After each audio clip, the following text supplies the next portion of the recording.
Good morning everyone. मैं आप लोगों को कुछ इंपॉर्टेंट स्ट्रक्चर बताने वाला हूं स्पोकन इंग्लिश का। उस इस इंपॉर्टेंट स्ट्रक्चर के माध्यम से आप लोग बहुत आसानी से अंग्रेजी बोल सकते हैं। जैसे आज हम लिए हैं कुछ एम्पैथिक सेंटेंस का स्ट्रक्चर। जिस तरह से हम लोग बात को जोरदार तरीके से पेश करते हैं उसका स्ट्रक्चर क्या होगा देखिए। जैसे उसका स्ट्रक्चर होगा, वो स्ट्रक्चर है subject plus do oblique does plus be verb plus other. यह है स्ट्रक्चर। यह स्ट्रक्चर है एम्पैथिक सेंटेंस। हिंदी में ऐसे हम लोग बहुत सारे बातें बोलते हैं, जैसे मैं पढ़ता तो हूँ, मैं पढ़ता तो हूँ, मैं खेलता तो हूँ, मैं हंसता तो हूँ। तो इस तरह के सेंटेंस में आप अंग्रेजी में कैसे बोलिएगा। देखिए जैसे हम लोग बोलेंगे मैं पढ़ता हूँ, तब क्या लिखते हैं आप? आई रीड लिखते हैं ना। मैं पढ़ता हूँ, आई रीड। अगर हम बोलेंगे मैं पढ़ता तो हूँ, तब आप कैसे अंग्रेजी में बोल सकते हैं? जैसे इस स्ट्रक्चर के माध्यम से। तो आई हम लिखे, पहले सब्जेक्ट में आई लिखे और आई के साथ डू और डज ये चुनना होगा। आई के साथ डू होगा, आई डू रीड। तो मैं पढ़ता हूं, आई रीड हो गया। मैं पढ़ता तो हूं, तब क्या लिखेंगे? I do read. जैसे वो खेलती है, तब क्या लिखेंगे? सी प्लेज लिखेंगे, सी प्लेज।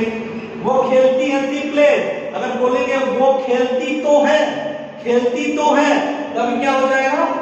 C does play. इस तरह से आप डू डज का प्रयोग करके एम्पैथिक सेंटेंस आप बना सकते हैं और बोल सकते हैं। अगर बोलेंगे मैं पढ़ता हूं, तो आई रीड। मैं पढ़ता तो हूं, तब क्या लिखिएगा? I do read.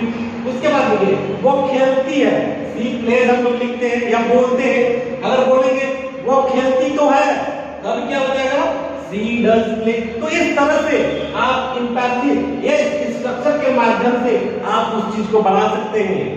सबको समझ में आ रहा है ना? देखिए डू और डज कब लगाइएगा?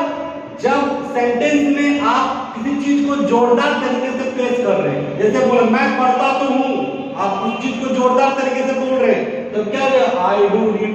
तो डू आई के साथ डू होता है। देखिए सी था तो हम डज का प्रयोग किए, तो थर्ड पर्सन सिंगुलर नंबर के साथ आप डज का प्रयोग कीजिएगा। फर्स्ट पर्सन आई, वी और सेकंड पर्सन यू और थर्ड पर्सन प्लूरल दे के साथ आप लोग इस चीज का प्रयोग कीजिएगा, डू का प्रयोग कीजिएगा। अब मेरा नेक्स्ट स्ट्रक्चर क्या होगा आगे हम बताते हैं आपको। नेक्स्ट स्ट्रक्चर वो भी हम लोग हिंदी में उस चीज को बहुत अधिक बोलते हैं। हिंदी में जैसे हम एक स्ट्रक्चर बताते हैं, जैसे सब्जेक्ट, उसके बाद डू ऑब्लिक डज,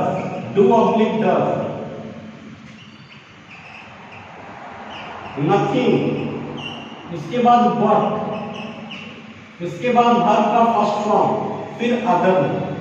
देखिए यह है स्ट्रक्चर। सब्जेक्ट के बाद हम क्या लिखे? डू और डज, उसके बाद नथिंग, फिर बट, फिर वर्ब का फर्स्ट फॉर्म, फिर अदर वन। यह है स्ट्रक्चर।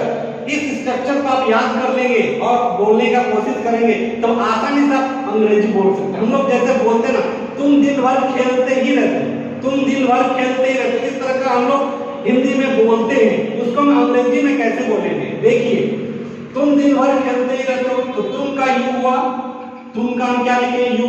और यू के बाद देखिए सब्जेक्ट के बाद डू और डज है, सब्जेक्ट के बाद डू और डज, तो यू के साथ डू, यू डू हो गया। अब उसके बाद देखिए नथिंग है, you do nothing but play all day long.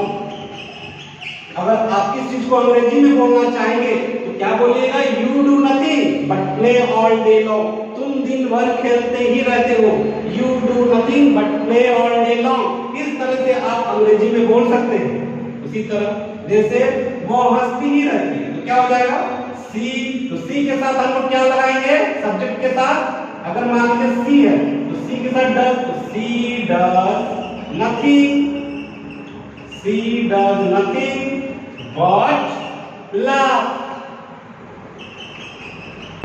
C does nothing but love. तो इस तरह का स्ट्रक्चर है जो आप आसानी से अंग्रेजी में बोल सकते हैं। सी डज नथिंग बट लव, वो हंसती ही रहती है।